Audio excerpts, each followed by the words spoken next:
So yan no, so kamusta po mga ka-Streetwise? Ako po si Takero Miyamoto at welcome po sa aking munting channel. So mga ka-Streetwise no, ang bobo-bobo po talaga ng mga DDS.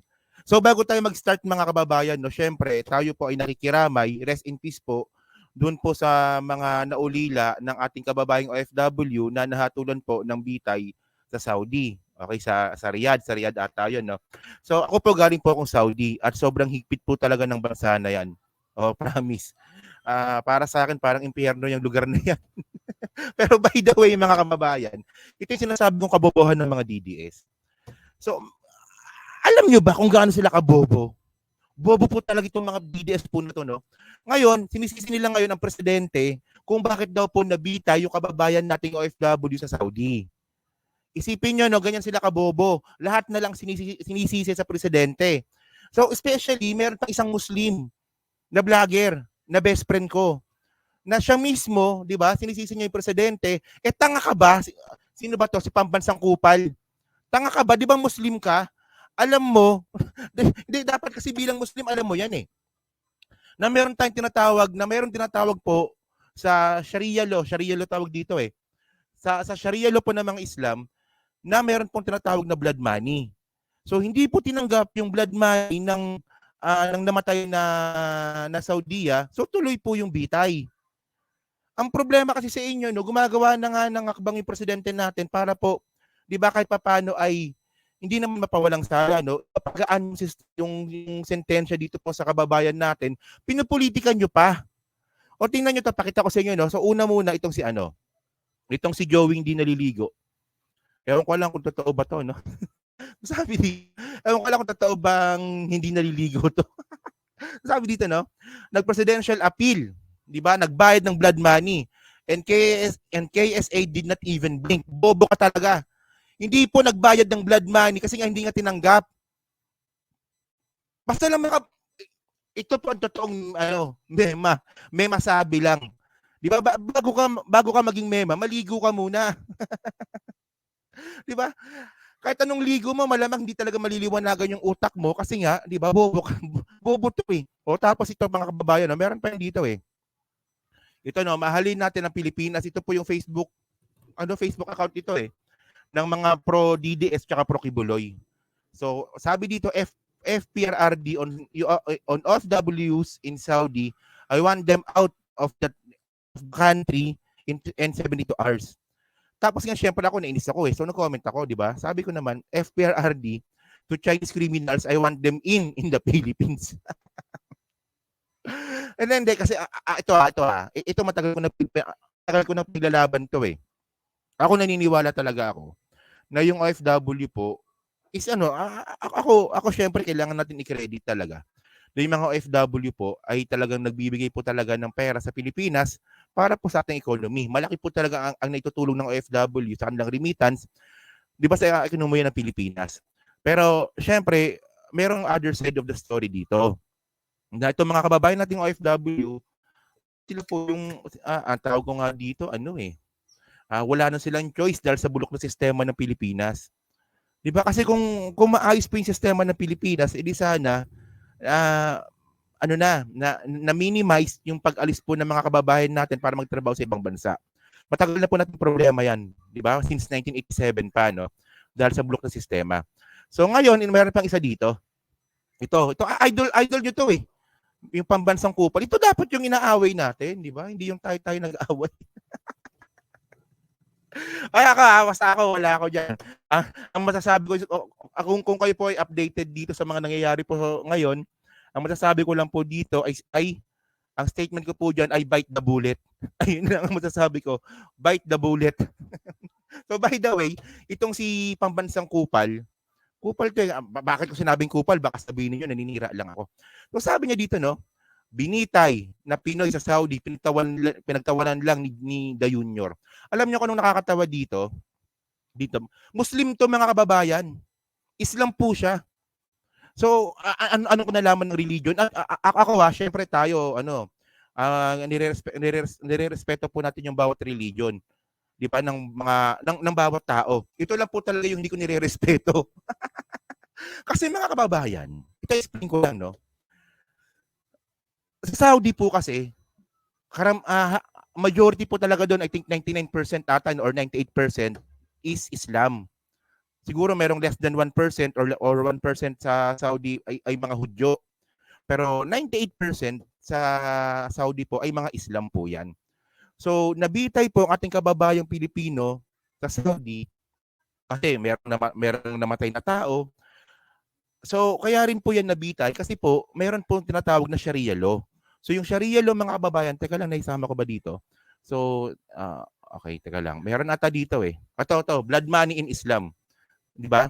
Diya ang tawag nila dito. Hindi to Dori, no? Kasi alam ko yung Dori, iba eh. Yung Dori, alam ko, binibigay yun kapag ikakasal. Yung Diya, ito naman yung blood money. Di ba?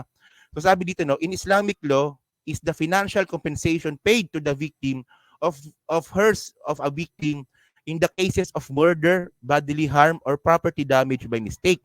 It is an alternative punishment, di ba? Equal retaliation in Arabic. The word means both blood money and ransom. And it's spelled sometimes diya. Oh. So ngayon mga kababayan, kung ayaw tumanggap po talaga ng diya or blood money ng pamilya po ng namatay po na Saudian, dahil syempre ako naniniwala naman akong Islam yan, wala pong magagawa po kahit sino, kahit po hari ng Saudi, wala silang magagawa doon. Kasi ayan po ay base po sa Sharia law. So ang Sharia law po, ayan po ang namamayagpag or sinusunod na batas po sa Saudi because of Islam. Ang nakakatawa sa dito pambansang kupal, nagtatanga-tangahan. Alam kong alam niya yan, yun nga lang nagtatanga-tangahan. Oh. So sa hindi lang po nakakaalam daw, ito pakita ko sa inyo. Ito, nabalita ito October 8, kahapon. 'Di ba? Saudi executes Filipino over murder, DFA says. So wala na talagang na-execute na ba? Executes na nga, no? So wala na talaga magagawa dito, 'di ba? So sabi dito, no, a Filipino was executed na pala. Wala na. In Saudi Arabia over the murder of a Saudi national, the Department of Foreign Affairs said Tuesday. The Philippine Embassy in Riyadh confirmed that there were an execution. However, there has been no official confirmation from Saudi authorities as the writing of the DFA said in a statement. Okay. So ngayon, ito para mas maganda mga ka-streetwise, no? Ito, may statement dito eh. Sabi ng DFA, we did all we could. Court appeal, presidential letter of appeal, trying to get the victim's family to accept blood money. In the end, these efforts were not successful as the victim family insisted on the death penalty instead of accepting the blood money. So ayan. Diba? Ayan yon. So kahit po gusto ng presidente ng Pilipinas at kahit po gusto po ng hari ng Pilipinas, kahit gusto po ng hari ng Saudi, kahit gusto po ng hari ng Saudi na i-offer yung blood money, pag ayaw po ng pamilya, matutuloy po yung execution. At kasi po ito sa Sharia law na sinusunod po ng mga taga-Saudi. Sobrang basic naman itong mga tanga-tangang mga details na ito. Wala talaga mga utak to eh. So, ito. May report dito eh. Panoorin natin wala raw tinanggap. Sige, panoorin natin to Sige.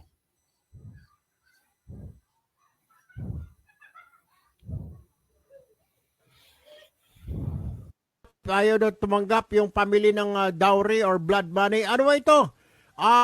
Away, nagkapatayan, napatay kasi sinasabi murder daw. Hindi ba ito in self-defense? Ano ho nangyari doon? Hindi po, hindi.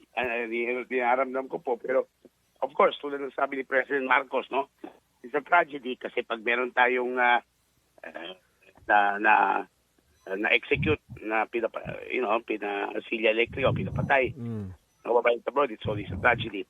Ang nangyari dyan, nag-away sila sa pera over yung sinisigil ng Arabo, yung Pilipino over some money, no? Utang. Malamang utang to. Kasi mga kababayan, ako po, galing po akong Saudi. May mga Arabo talaga nagpapautang doon. At minsan po kasi, ang ginagawang, kumbaga parang ginagawang pansanla, minsan po, passport. Madalas siya nangyayari yan. Po talaga, alas.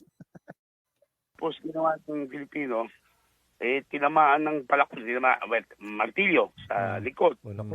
So, gano'n po. So, kaya tinawagang murder, no? At umamin siya. Umamin pala. Umamin. Oh. Ngayon po, tama po, under Sharia law, under Islamic law, pwede naman hindi yan ma-execute basta pinatawad ng pamilya.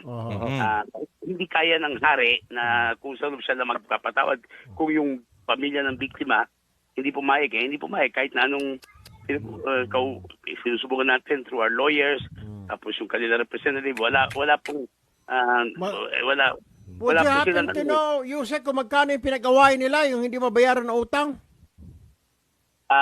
Right now I don't have the figures, pero hindi malaki hindi malaking figure Kasi malimit doon na pinapautang ng mga taga-Saudi, 2,000 reals, ganyan. 2,000 reals, 1,500 reals, ganyan, mga ganyan lang kaliit yan. So ngayon mga kababayan, no, anong nirereklamo ng mga DDS dito? So kahit po na maglupasay ang presidente, kahit po na maghula hoop at magtumbling-tumbling po ang hari ng Saudi, kung ayaw ng pamilya po ng 'di ba ng namatayan, wala pong magagawa talaga dito. Wala talaga.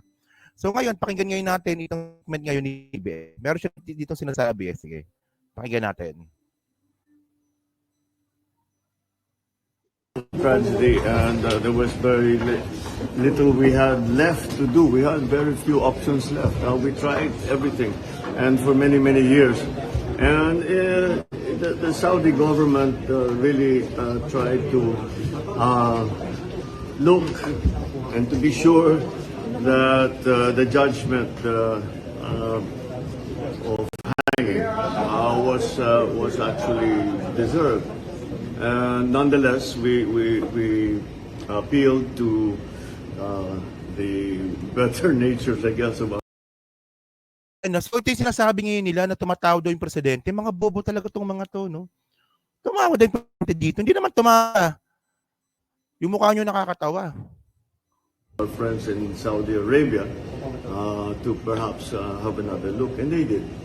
And unfortunately, the law there is very strict, and apparently the conviction has stood, and one of ours has been taken away. But yes, very unfortunate. Sir, may message kayo for the bereaved family? Well, we of course our thoughts and Yan So ngayon malinaw. So ano bang gusto kong sabihin mga kababayan? So dito po natin makikita kung gaano po talaga kakitid ang utak ng mga DDS. Alam naman nila na kung gaano naman ka-basic, intindihin itong pangyayari po na to. Pero sila talaga, di ba, pinipilit talaga nila kuhin yung mga tao na ito, kasalanan na naman ng presidente. And actually, itong nangyari po na to na namatay, na Saudiya po, is panahon pa nga rin ito ni Duterte. So magal na po ito. Di ba? Yon. So yun mga ka-streetwise, no? So kayo po no sa team replay no, mga pumasabi nyo nga po dito no sa mga pinagkakalat ngayon ng mga bobong DDS, di ba? So yun no, so kayo ba nauto pa rin ba kayo ng mga DDS? At syempre ito no, play naman natin ng maayos. Di ba? Ganyan po tayo mag-content. Pag tayo pa nagko-content po tayo, palagi tayong may ebidensya, palagi tayong may reference. Pag DDS vlogger pong pinanood ninyo, puro kabobohan lang po ang sasabihin niyan sa inyo. Tapos naman itong mga DDS follower naman, tuwan-tuwa naman na niloloko sila. So yun mga ka-streetwise, so pa-comment lang po sa baba, binabasa ko pong lahat yan. At syempre, dyan po sa Team Replays, syempre pa-like, pa-subscribe, at kung di naman kalabisan, pa-share na rin po ng video po na to para din po makatulong po sa algorithm po ng content na to. No? So maraming salamat sa inyo lahat. Kita na lang ulit tayo sa susunod na video. Bye-bye. Salamat.